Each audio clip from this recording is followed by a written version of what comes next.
Uttarakhand high court ने चारधाम यात्रा पर 7 जुलाई तक रोक लगा दी है। हाईकोर्ट ने सुनवाई के दौरान कैबिनेट के फैसले को पलटते हुए यात्रा पर रोक लगा दी। हाईकोर्ट ने तीर्थ स्थानों से जुड़ी भावनाओं को ध्यान में रखते हुए सरकार से मंदिरों में चल रही रस्मों और समारोहों का देश भर में सीधा प्रसारण करने की व्यवस्था करने को कहा है। हालांकि हाईकोर्ट के आदेश के बावजूद उत्तराखंड सरकार ने चारधाम यात्रा को लेकर गाइडलाइन जारी की है। उत्तराखंड सरकार ने कोविड की नई गाइडलाइन जारी की है। गाइडलाइन में कहा गया है कि 1 जुलाई से चारधाम यात्रा का पहला चरण शुरू होगा, वहीं 11 जुलाई से यात्रा का दूसरा चरण शुरू होगा। यात्रा के लिए कोविड की नेगेटिव रिपोर्ट लाना अनिवार्य होगा।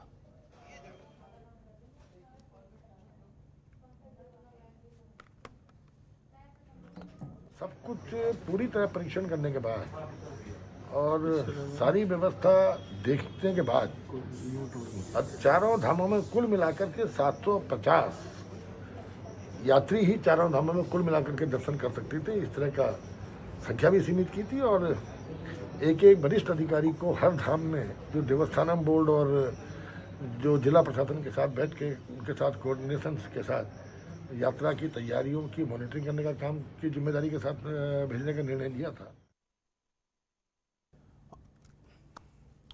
और इसी खबर पर ज्यादा जानकारी के साथ पंकज गरोला मेरे साथ जुड़ रहे हैं। पंकज, सरकार और हाईकोर्ट आमने सामने आ गए।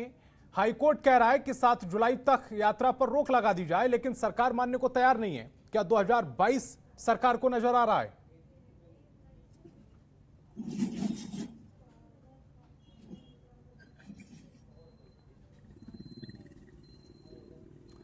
मेरी आवाज मिल रही है पंकज?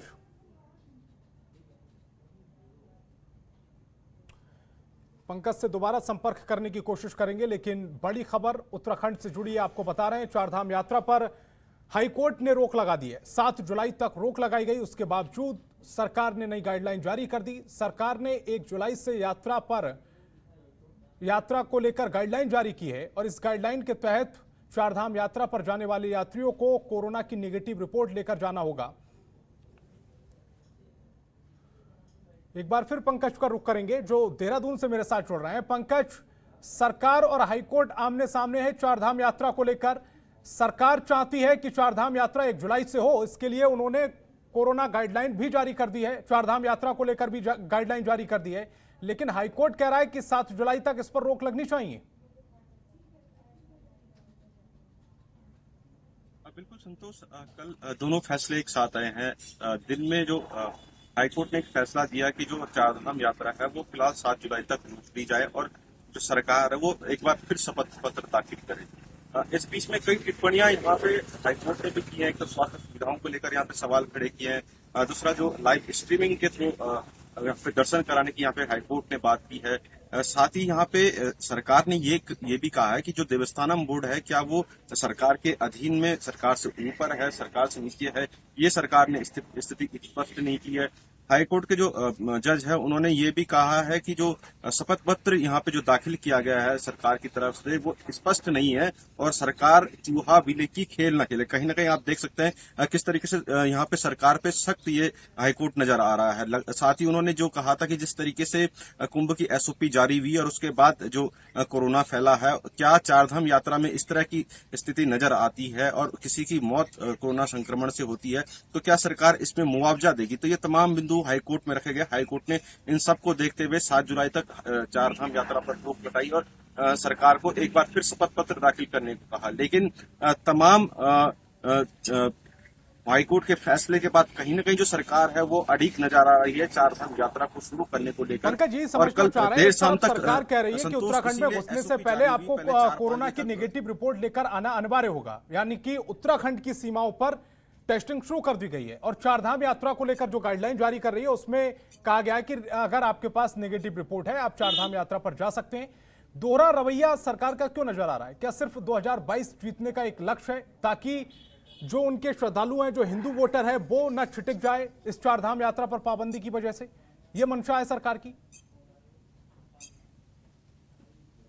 बिल्कुल संतोष, कहीं ना कहीं जो सरकार की मंशा है वो एक हिसाब से चारधाम यात्रा शुरू कराने की है, क्योंकि लगातार यहाँ पे दबाव बन रहा है। क्योंकि आप देख सकते हैं इससे पहले पर्यटन के क्षेत्र से जो जुड़े लोग थे उन्होंने जब विरोध प्रदर्शन किया था तो सरकार ने यहाँ पे पर्यटन व्यवसाय खोल दिया है। ऐसे ही अब चारधाम के लोग जो है जो से जुड़े लोग हैं और कहीं ना कहीं संतोष जो उत्तराखंड की आर्थिकी है वो चारधाम पे निर्भर है। लगातार सरकार को इसका बोझ झेलना पड़ रहा था। पिछले साल भी चारधाम यात्रा सीमित रही, इस साल भी ऐसे ही यहाँ देखने को मिली। तो सरकार कहीं ना कहीं चाहती है कि एक बार फिर यहाँ पे चारधाम यात्रा शुरू हो। और जो शासकीय प्रवक्ता सुबोध उनियाल है उन्होंने भी साफ कहा है कि जो हम लोग दर्शन करवा रहे हैं फिलहाल एक दिन में 750 लोगों को दर्शन करा रहे हैं। हमने सीमित लोगों को संख्या में दर्शन करा रहे हैं और फिलहाल 3 जो जिले हैं वहीं ये दर्शन होंगे। रुद्रप्रयाग वाले केदारनाथ के, बद्रीनाथ के केवल चमोली जिले वाले और गंगोत्री यमुनोत्री के दर्शन केवल उत्तरकाशी जिले वाले कर पाएंगे। और उसके बाद 11 जुलाई से पूरे प्रदेश वालों के लिए ये चारधाम यात्रा शुरू की जाएगी।